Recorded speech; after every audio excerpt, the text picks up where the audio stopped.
Le travail, c'est la santé.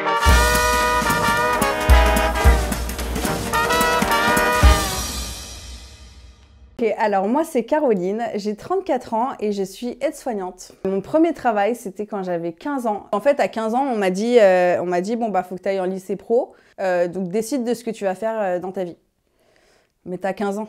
Donc c'est un petit peu compliqué. Ouais, je suis allée vers l'esthétique parce que j'avais envie de m'occuper des gens et que ça me paraissait le plus plausible et le plus naturel, on va dire. J'ai travaillé beaucoup dans des spas. Moi, j'étais masseuse esthéticienne. Et je bossais en fait dans un spa indien, donc très cosy, tout était en lumière tamisée, etc. Et un jour, mais j'étais très jeune, j'avais 18 ans, je tombe sur un monsieur qui, quand il se retourne, met un billet de 20 sur la table. Moi, j'étais hyper naïve. Et je lui dis, mais non, mais c'est pas maintenant qu'on paye, monsieur. Et il m'a dit, non, mais c'est pour les finitions. Et je suis partie un peu en vrille. J'étais outrée.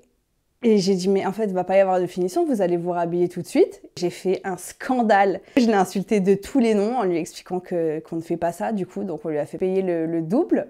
C'était... C'était particulier, disons, on voit beaucoup de choses dans les spas. Ça arrivait plus d'une fois, à moi ça arrivait qu'une fois, mais il y en a beaucoup qui essayent. Et comme c'était un truc hyper feutré, il y avait des rideaux en devanture et tout, et ils ont fait l'amalgame quoi, tout simplement. Et puis ils testent, ils tentent des choses, et quand ça tombe sur toi, franchement c'est pas cool.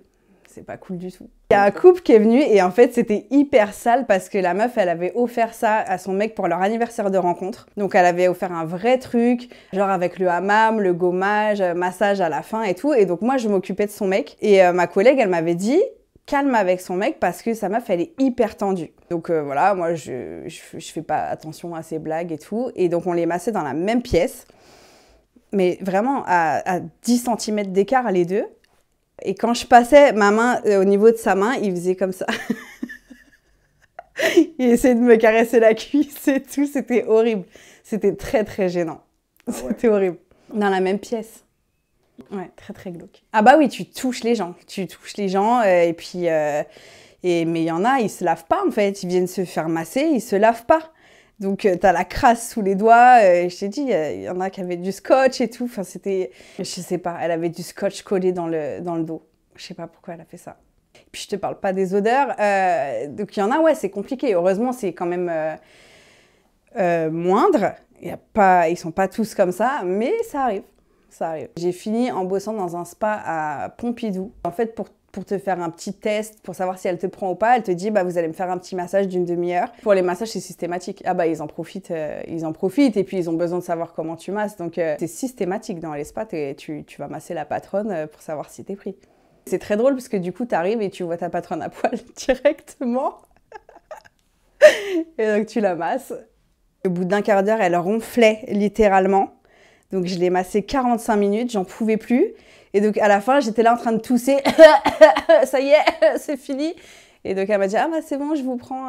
Encore heureux, du coup. Elle, pareil, c'était une chienne. C'était n'importe quoi, son organisation. Donc, je suis partie. Et j'étais hyper lassée du job. Et en fait, je sentais que en vrai, j'avais besoin de m'occuper des gens, mais que ça, c'était trop superficiel pour moi. J'ai commencé à être caissière chez ED à l'époque. Ouais, c'est ça, c'est vraiment job alimentaire, tu prends ce qui vient en vrai. Donc ouais, j'ai bossé au McDo, j'ai bossé dans des sandwicheries, dans des boulangeries, et j'ai bossé dans les trains après, en vrai. J'ai fait un taf de... comment ça s'appelle? Tu sais, quand t'appelles les gens là pour leur vendre des fenêtres, ouais. C'est horrible, ça, c'est horrible. Franchement, ça, j'ai tenu genre 2 mois. Et ça, c'est horrible. C'est la seule fois où j'avais personne en face de moi.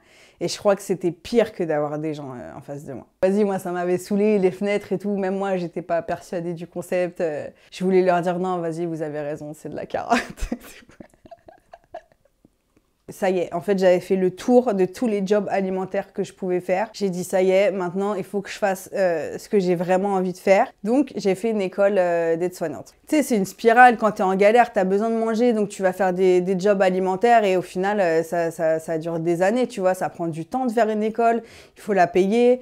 C'est complètement une vocation. Moi, j'ai baigné dans les métiers de la santé toute ma vie, toute ma famille est dedans. Ma mère est infirmière, ma grand-mère a été cadre infirmière, mon père était aide-soignant, mon oncle était aide-soignant. Enfin, j'ai baigné là-dedans. C'est-à-dire que pour moi, le meilleur endroit du monde, c'est l'hôpital. C'est l'endroit où je me sens le mieux et j'adore en fait. Ah ouais, je kiffe, c'est ma passion. J'adore tout. Si je me blesse ou que quelqu'un se blesse, je vais kiffer, tu vois. On sort les pansements, on sort les seringues, on fait tout. La dernière fois, je me suis fait un panari, un gros truc genre plein de pus et tout. J'avais ma mère au téléphone, elle m'a expliqué comment faire, elle m'a dit tu mets ton doigt dans le daquin, ensuite tu prends ton scalpel et tout. J'étais dans un état, j'ai sorti le champ stérile dans la salle de bain, j'étais comme as avec la lampe et tout, genre limite une lampe frontale, tu vois. Et j'ai fait ça, je me suis entaillée et tout, je me suis soignée toute seule, nickel. J'adore, j'aime trop. En vrai, moi, le travail, c'est la santé parce que c'est mon taf aussi. Franchement, je sais pas si je pourrais ne pas travailler. Même si j'étais milliardaire ou si j'avais suffisamment d'argent pour pas travailler, je pense que quand même, j'irais au taf. Et j'irais pas au taf pareil, dans le sens où, tu vois, j'aménagerais les jours, les horaires et tout.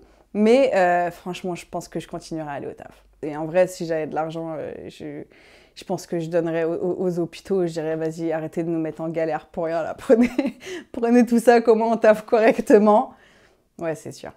Bah, la morale de l'histoire, c'est de pas lâcher en vrai. C'est-à-dire même s'il y a des connards, tu vois ce que je veux dire? Putain, ma mère, elle va me niquer, j'ai dit que des gros mots.